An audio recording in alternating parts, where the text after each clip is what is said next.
voltando agora para a nossa parte 2 das patologias pancreáticas, e aqui nessa parte 2 nós vamos falar em neoplasias, tá bom?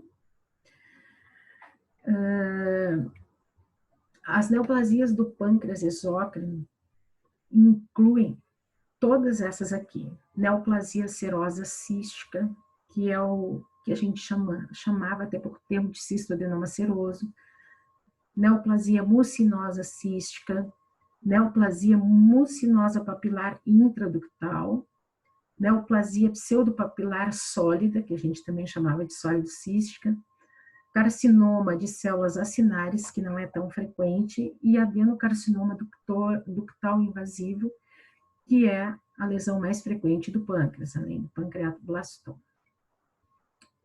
Bom, as lesões neoplásicas císticas, elas representam 5% das lesões que ocorrem no pâncreas, tá?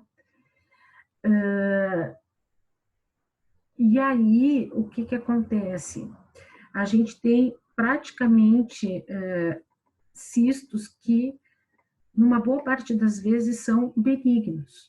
O cistoadenoma seroso, que é a neoplasia serosa cística, ele representa 20 a 40% das lesões císticas do pâncreas. E eles vão formar massas grandes, tá? Uma massa grande, com vários cistos, multiloculada quando se corta. Tem vários cistos pequenininhos que variam de tamanho, de 1 milímetro, 3 milímetros ou até um pouco maior. Essas cavidades císticas, elas são preenchidas por um conteúdo seroso, pardo, às vezes hemorrágico, tá?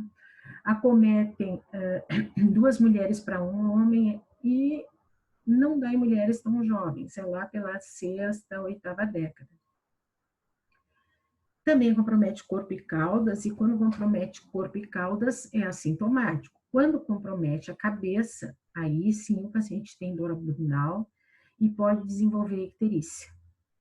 Esses cistos, eles têm um epitélio cúbico, tá, que tem glicogênio, e um dos fatores que levam à formação desse cisto seroso é a inativação do gene supressor de von Hippel-Lindau, o VHL. Então, a supressão desse gene, né, colabora para que se desenvolva esse tipo de lesão, que é uma lesão benigna e que não tem um potencial para malignização, tá? Vocês estão vendo aqui no corte transversal essa massa, tá? É uma massa que ao corte ela é multiloculada e ela tem vários cistos bem pequenininhos até cistos maiores, com trabéculas, com conteúdo hemorrágico, tá? Outros com conteúdo citrino. Aqui também, ó, é uma outra massa cística que tem cistos pequenininhos, eles não são cistos tão grandes, com um pouco de fibrose.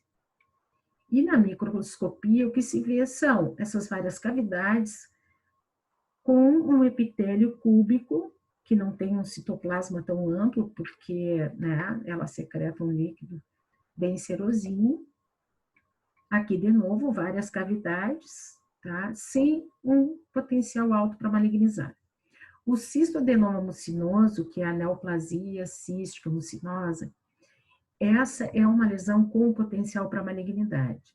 Essa lesão aparece mais em mulheres do que em homens, tá? E o que acontece? A gente tem também uma massa cística grande, só que ao corte as cavidades são maiores e preenchidas por conteúdo mucinoso, gelatinoso, conteúdo pegajoso, tá? E a localização preferencial é mais em corpo e cauda. O que se sabe? Que quando a gente olha na microscopia, a gente vê um epitélio colunar, né? Esse epitélio produz mucina e ele tem um citoplasma bem amplo. Mas o que precisamos ver na microscopia? Se existe displasia desse epitélio. Porque a gente sabe que ele tem esse potencial maligno, tá? E 1/3 do cistadenoma mucinoso, eles vão ter adenocarcinoma associado. Então, a gente olha e a displasia é graduada, né, em leve, moderada ou severa, para esses cistos. Tanto o cistadenoma seroso como esse mucinoso, mesmo tendo displasia, o tratamento cirúrgico com a retirada, antes que invada, né, esse mucinoso, é satisfatório, tá? O crescimento é mais lento, dificilmente causa dor, e as mutações ocorrem nesses genes, em genes, aqui um oncogene, genes supressores também, tá? Então, existe nesse cistadenoma mucinoso esse potencial para malignização. Quando se recebe numa congelação, é claro que a gente não pode fazer muitos cortes, então a gente vai dar para vocês como um provável cisto adenoma mucinoso, neoplasia cística mucinosa benigna, mas a gente vai ter que examinar melhor depois, tá? Porque pode haver essa associação em 1/3 dos casos. Vocês estão vendo que é uma massa cística também grande, que tem cavidades, várias cavidades maiores. Aqui o conteúdo é hemorrágico, mas vocês podem ver aqui que ele é brilhosinho. Isso é um conteúdo gelatinoso, pegajoso, que caracteriza esse cisto mucinoso. Aqui dá para ver melhor, ó. Ele tem esse brilho e esse conteúdo gelatinoso e vários cistos. Sendo que todos os cistos têm que ser abertos e examinados. A gente não pode deixar nada de fora, tá? Na microscopia foi o que eu falei. A gente tem esse epitélio em que os núcleos ficam todos com essa polaridade juntinho e um citoplasma amplo. Esse citoplasma aqui é que vai secretar para nós essa mucina. Mas a gente tem que ver se existe ou não existe displasia. Aqui está melhor a foto, porque, ó, vocês estão vendo? Um epitélio colunar, tá? Com um citoplasma produtor de mucina. Esse é o nosso cisto mucinoso. Existe ainda a neoplasia papilar intraductal mucinosa. O que é isso? É uma neoplasia que se desenvolve em ductos grandes e que vai produzir mucina. Essa aqui, ao contrário do anterior, compromete mais homens e mais na cabeça do pâncreas, tá? A gente pode ter vários focos dessa neoplasia no pâncreas, em 10 a 20% dos casos. Ele não tem um estroma denso, né? Ausência do estroma denso e do envolvimento do ducto pancreático, mas vai aparecer em ductos maiores. Essa neoplasia também tem que ser avaliado nela a displasia, tá? Porque ela também tem esse potencial para malignização, embora seja uma neoplasia intraductal papilar mucinosa, tá? São as 3 condições que a gente vê um certo cisto. Vocês estão vendo aqui que tem várias papilas, tá? Essas papilas, elas se originam nesses ductos. E quando a gente vê, tá? Tem um estroma bem tranquilo e tem essa lesão, que é uma lesão papilar, porque ela forma essas projeções papilares que se desenvolvem dentro dos ductos.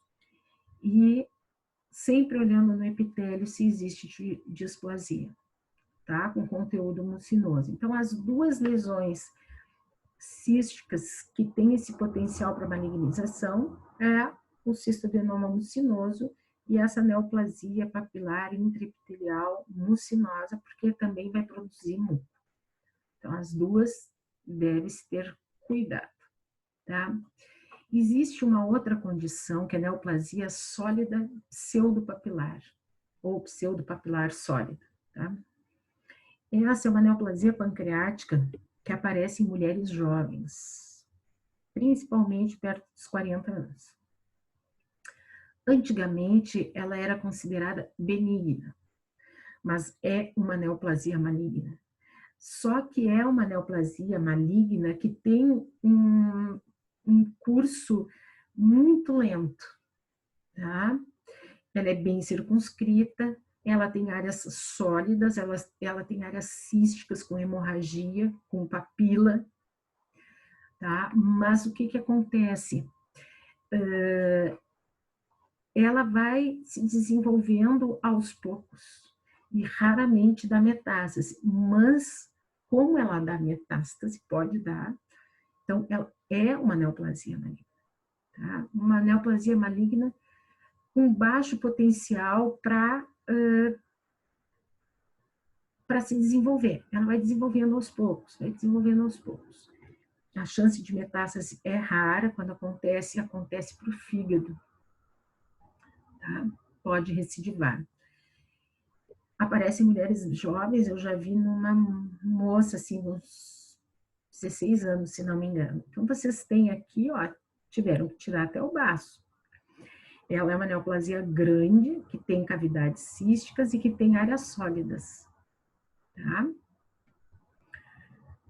Ah, que eu esqueci de dizer para vocês, esse tumor sólido, pseudopapilar cístico, ele também é conhecido como tumor de Franz, porque esse indivíduo que descobriu,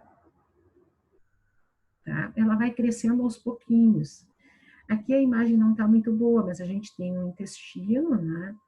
E o pâncreas aberto com essa lesão que vocês podem ver que tem essa massa branca, sólida, até com um pouco de necrose, e forma cavidades. Aqui o que se vê são essas papilas, é o tumor de Franz, tá?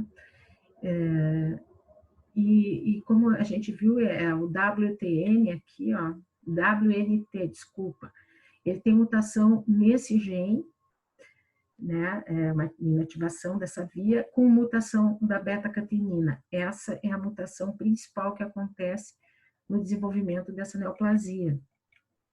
Então, a gente tem várias papilas. Aqui mais de perto, ó, vocês veem que ele tem essas projeções papilares, algumas com núcleo hipercromático, né, com algum grau de pleomorfismo, tá? E aí, finalmente, a gente entra na neoplasia maligna, e nós vamos falar hoje só do adenocarcinoma ductal invasivo. Ele representa 95% das neoplasias malignas invasivas do pâncreas. Tá? É o mais frequente, a sobrevida ela é muito baixa, é inferior a 5%. Os fatores de risco são assim, a gente sabe que o tabagismo entra aqui, uma dieta rica em lipídio, pancreatite crônica, como nós já vimos, diabetes mellitus, história familiar. A idade, se sabe que acomete pessoas mais velhas. Aparece mais em afrodescendentes e judeus, esses judeus aqui. Ashkenazi, nem sei como dizer. Localização mais frequente, cabeça, 60%, corpo, 15%, difuso, 20% e cauda, 5%. Então, vocês podem ver o seguinte, quando ele é difuso, que daí ele pega a cabeça também, e quando ele está na cabeça, o diagnóstico consegue ser feito um pouco mais precocemente, porque ele acaba causando icterícia. Mas quando ele é do corpo e da cauda, ele acaba se desenvolvendo muito mais e crescendo mais, porque essa sintomatologia não aparece. E ele forma uma lesão super agressiva, é uma lesão bem invasiva, é uma lesão dura, por quê? Porque ele faz uma reação desmoplásica intensa. Reação desmoplásica é quando a gente tem depósito de colágeno, muito, que dá um aspecto cirrose. Então, isso é a invasividade. E ele tende a invadir, por exemplo, nervo, tende a invadir vasos sanguíneos e linfáticos, o adiposo em torno do pâncreas. E aí começa a fazer várias invasões, né, de órgãos próximos. Quanto à biologia molecular, tá, os genes que são mais afetados, a gente tem o RAS, que é um oncogene, vocês estão vendo aqui, 80% a 90%, o P16 e o SMAD4, Eles são genes supressores, o P16 aparece em 95%, e ele é responsável pelo ciclo celular. Existe inativação também do P53, que é bastante importante, e também está envolvido nessa questão o BRCA2. Tá? Vocês estão vendo aqui o intestino delgado e o pâncreas com essa lesão brancacenta. Tá? É uma lesão que tende a fazer invasão, muitas vezes invade já o duodeno, pode invadir estômago, certo? Qualquer coisa, é uma lesão muito invasiva. Essa tá bonita de ver porque a gente tem a noção aqui do pâncreas normal e na cabeça, né? Uma lesão de cabeça de pâncreas, bem brancacenta, bem irregular, com aspecto cirrótico. Sempre tem que se avaliar os ductos, né? Colédoco, ducto pancreático. Quando invade o intestino, tem que ver papila, limites cirúrgicos. Tá? São lesões bem severas.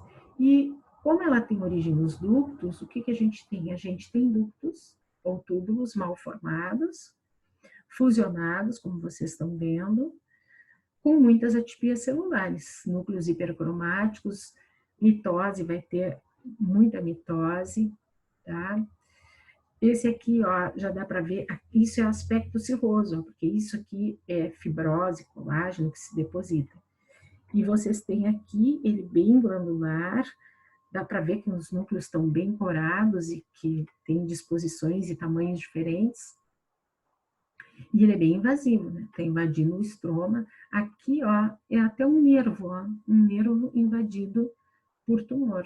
Dá para ver bem. Eu nem tinha visto esse nervo aí.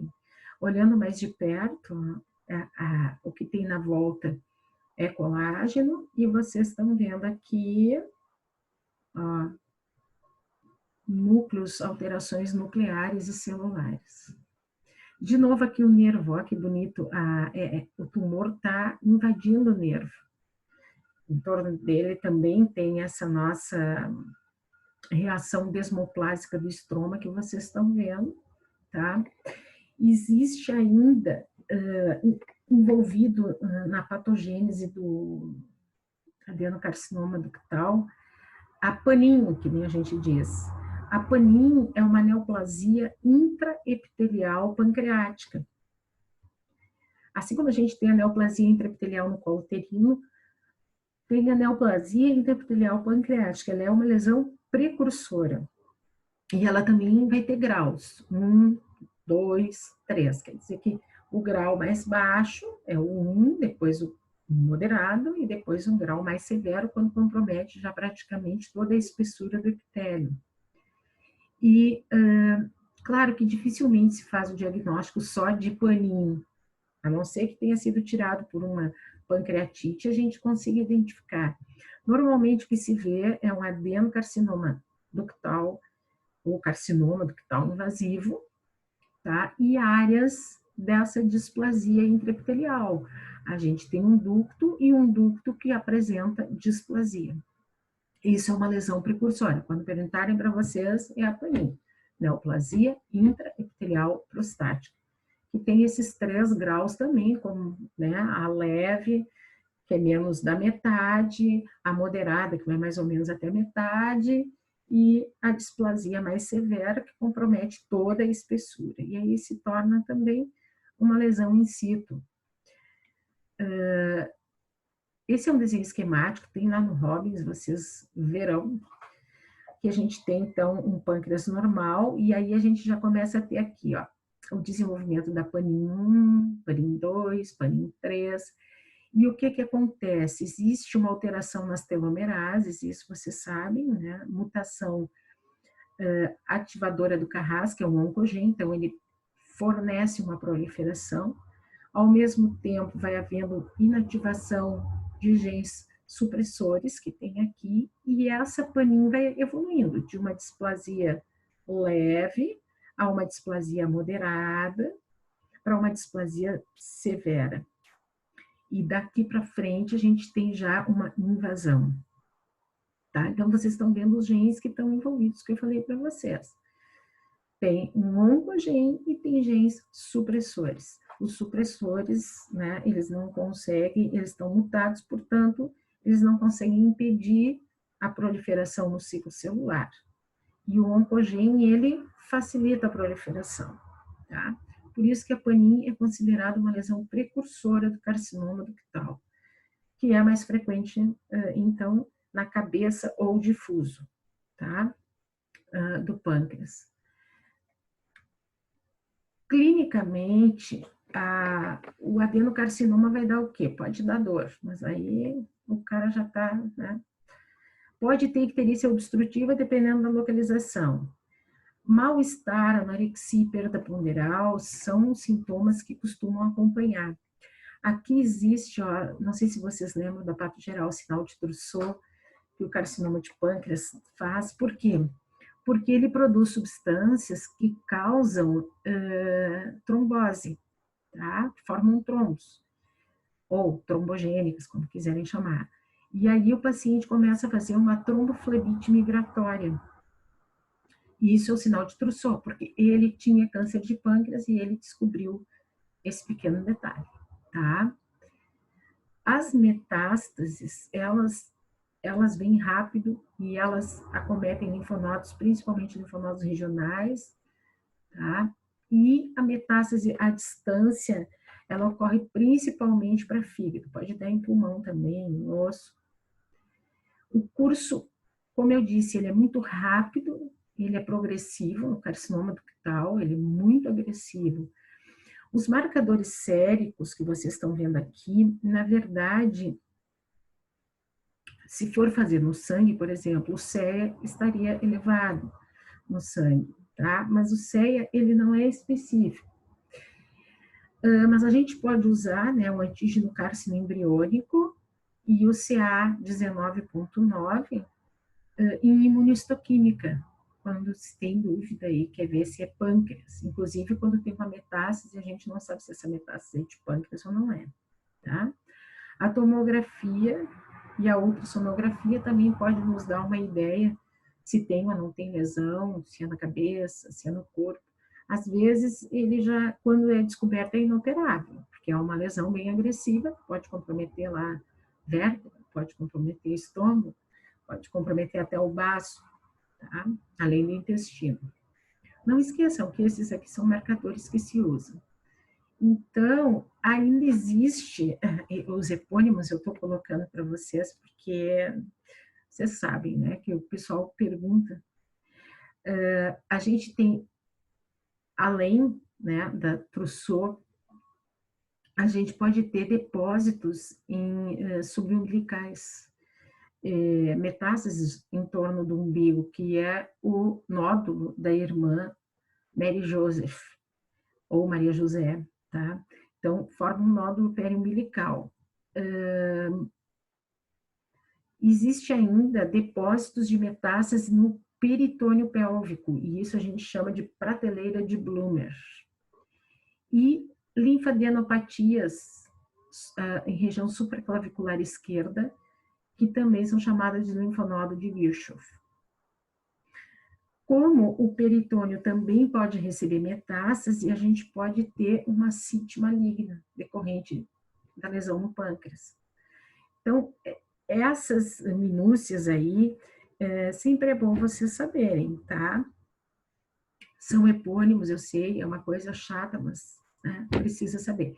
Então, vocês podem ter a prateleira de Blumer, vocês podem ter o nódulo de Virchow com linfonodo, um nódulo Mary Joseph, síndrome de Trousseau e ascite maligna também. Essa é a apresentação nossa. Eu coloquei aqui do Colégio Americano de Patologia 2020, eu estou colocando em quase todos os slides, porque também é motivo de pergunta, tá? Aqui eu acabei colocando, saiu aqui os graus, tá? No tipo de lesão, porque a gente gradua também como bem diferenciado, moderadamente diferenciado, pouco diferenciado. E é muito importante as estruturas que podem ser envolvidas, tá? Nas neoplasias. E muito importante dizer assim, ó, existe, não tem invasão, ela é intraepitelial. Invade a ampola de Vater ou esfíncter de Oddi, então tudo isso a gente precisa examinar na microscopia, tá? Ele invade o retroperitônio, mesentério, mesocólon, tá? Tecidos peripancreáticos, extrapancreáticos,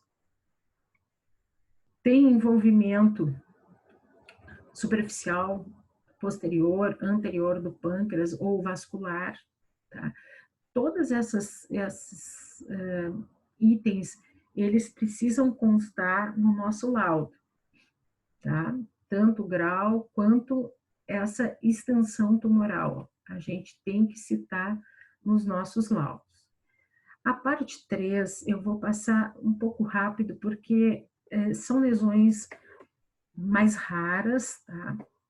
Mas assim, claro, para a gente ter uma noção. Então, a gente tem as neoplasias, eu botei neuroendócrinas, né?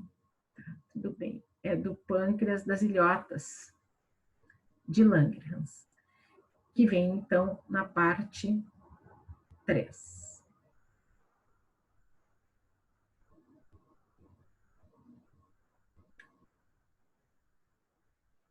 Então, as neoplasias endócrinas, na verdade, não é neuroendócrina, tá? Façam a correção ali. O que que a gente pode ter? A gente pode ter o gastrinoma, o somatostatinoma, um tumor secretor de proteína principal, o glucagonoma e o insulinoma. Essas são as neoplasias que a gente tem.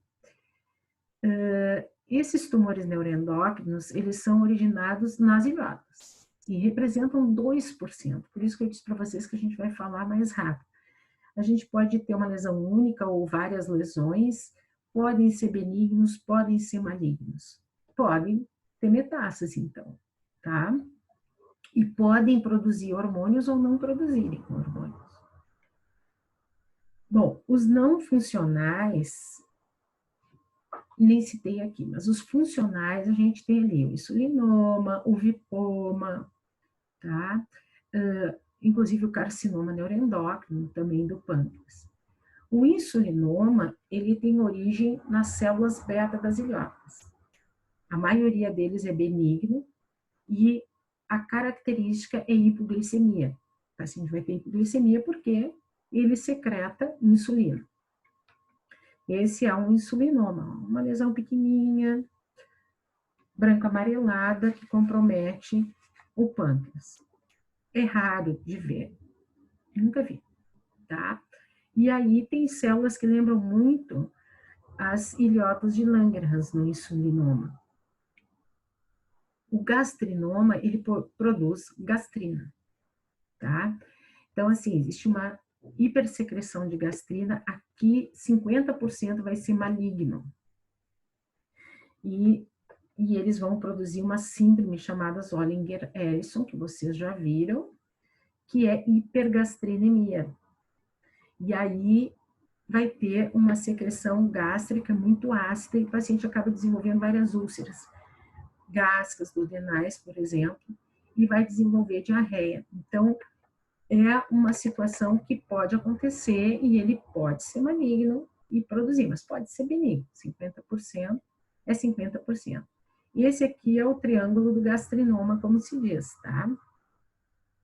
É na junção do ducto cístico e ducto biliar comum, junção aqui no pâncreas, né? Cabeça e corpo. E terceira porção do duodeno. Então, essa é o triângulo do gastrinoma, a posição onde ele vai aparecer, né? Bem por aqui. E aí, ele tem também uma aparência muito semelhante a lesões neuroendócrinas, ou carcinoma, inclusive neuroendócrino, porque ele tem essas células pequenininhas e redondas, que a gente chama de azuis, porque elas são bem escuras, como vocês estão vendo. Isso representa o gastrinoma, tá? Mais de perto dá para perceber, né, que são células bem miudinhas, elas não têm um citoplasma muito amplo, tá? Algumas até têm uma certa atipia, mas todas vão ter origem, como a gente disse, nas ilhotas. E aqui ela já está demonstrando um comportamento um pouco mais agressivo, inclusive com glândulas já unidas umas às outras. O glucagonoma, ele se localiza mais na cauda e ele tem um percentual grande de malignidade. Ele secreta o glucagon e ele pode fazer uma metástase hepática. Ele se origina das células alfas, tá? E ele pode fazer esse tipo de lesão disseminada, tá, pelo corpo do indivíduo, que é uma lesão bem chatinha, é um eritema migratório necrolítico. Então, ele forma essas lesões eritematosas pelo corpo todo, né? E com muita necrose. E é um paciente que, como tem o glucagon, ele tem intolerância também à glicose e acaba desenvolvendo anemia. Mas a gente viu que uma boa parte dele é maligno, tá? O vipoma é o tumor que secreta o peptídeo intestinal vasoativo. Então, essa lesão causa sintomas gástricos, assim, tipo uma diarreia secretória, né, que tem muco, hipocloridria, hipocalemia, tá? E eles tendem a ser maiores, presentes na cauda, e 80% são malignos, produzem esse peptídeo. Então, assim, eu só citei essas entidades para vocês saberem, tá? Mas o principal são pancreatites, não esqueçam, e o carcinoma ductal do pâncreas. Eu vou mandar depois um outro material também para vocês. Então, pessoal, até a próxima aula, tá? Espero que, claro que vocês vão ter que ler mais, tem muita coisa sobre esse assunto, tá? Poderia se fazer uma aula para cada um bem maior, tá? Então, espero que vocês consigam complementar melhor. Um bom estudo. Tchau, pessoal.